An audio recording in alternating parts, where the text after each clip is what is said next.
అమ్మా, ఏదైతేనే వీళ్ళిద్దరికి పెళ్లి చేస్తున్నా చాలా సంతోషం. నేనిచ్చిన మాట ఎక్కడ నిలుపుకోలేకపోతాను అని భయపడ్డానమ్మా. నా మాట కూడా దక్కించావు. ఏ జానకి, ఏంటి ఏంటిదంతా?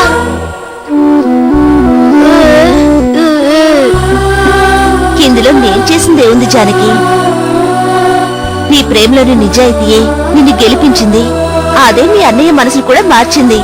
అందుకు నువ్వు అమ్మవారికి కృతజ్ఞతలు చెప్పాలి గాని నాకు చెప్తున్నావేంటి? పిచ్చి పిల్ల, పద.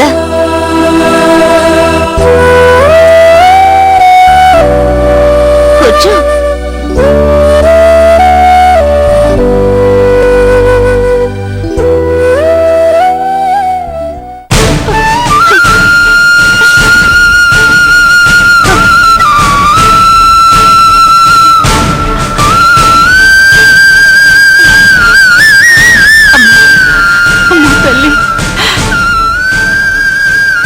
నా మనల్ని కాపాడమ్మా. వాడికి ఏదైనా అయితే నేను బ్రతకను. నీ కళ్ళ ముందే ప్రాణాలు తీసుకుంటాను.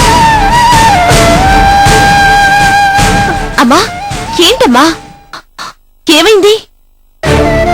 ఇంకేం కావాలమ్మా? ఏమంటూ ఈ అమ్మాయి నా మనోడు ఇష్టపడ్డాడో అప్పటి నుంచి వాడికి అన్ని కష్టాలే. అసలేం జరిగింది? ఎవరో దుర్మార్గులు వాడిని కొట్టి సముద్రం దగ్గర పడేశారు. చావు బతుకులు మధ్య పడున్నాడు. ఎందుకు? నువ్వు వచ్చి చూస్తావా? ఏం అక్కర్లేదు. నువ్వు అక్కడికి వస్తే ఇంకా ఏ సమస్యలు వస్తాయో. అమ్మా, అలా ఏమీ జరగకుండా నేను చూసుకుంటానమ్మా. దయచేసి మమ్మల్ని హాస్పిటల్కి తీసుకెళ్ళండి. అమ్మా, నేను చెప్పిన మాట వినమ్మా ప్లీజ్. ఒక్కసారి మమ్మల్ని హాస్పిటల్కి తీసుకెళ్ళండమ్మా. రా.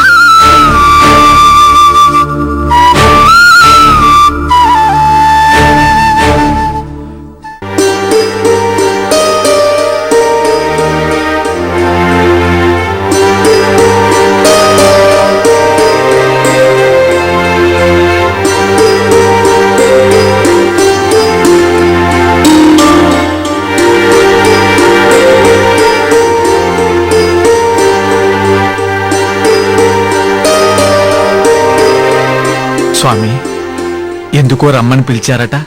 లలిత గురించి కొన్ని వివరాలు చెప్పాలి. తనకి బిడ్డలున్నారు. కాన్పులు జరిగినట్టు తెలిసింది. మరి వాళ్ళెక్కడున్నారో తెలీదు. నేను చెప్పాను కదా స్వామి, తను మా శ్రావణియే. ఇంతవరకు లలిత కోసం ఎవరూ రాలేదు కాబట్టి తను శ్రావణే అని నేననుకుంటున్నాను. అయితే ఇంకెందుకు ఆలస్యం? శ్రావణితో నిజం చెప్పేద్దామా? మీ మనవరాలు దొరికే వరకు ఆగుదాం. ఒకవేళ మిమ్మల్ని చూసి ఆవేశపడినా పిల్లల్ని చూసి ఆలోచిస్తుంది. మంచి సమయం చూసి పాప దొరికాక నేనే చెబుతాను. అలాగే స్వామి. చెప్పు.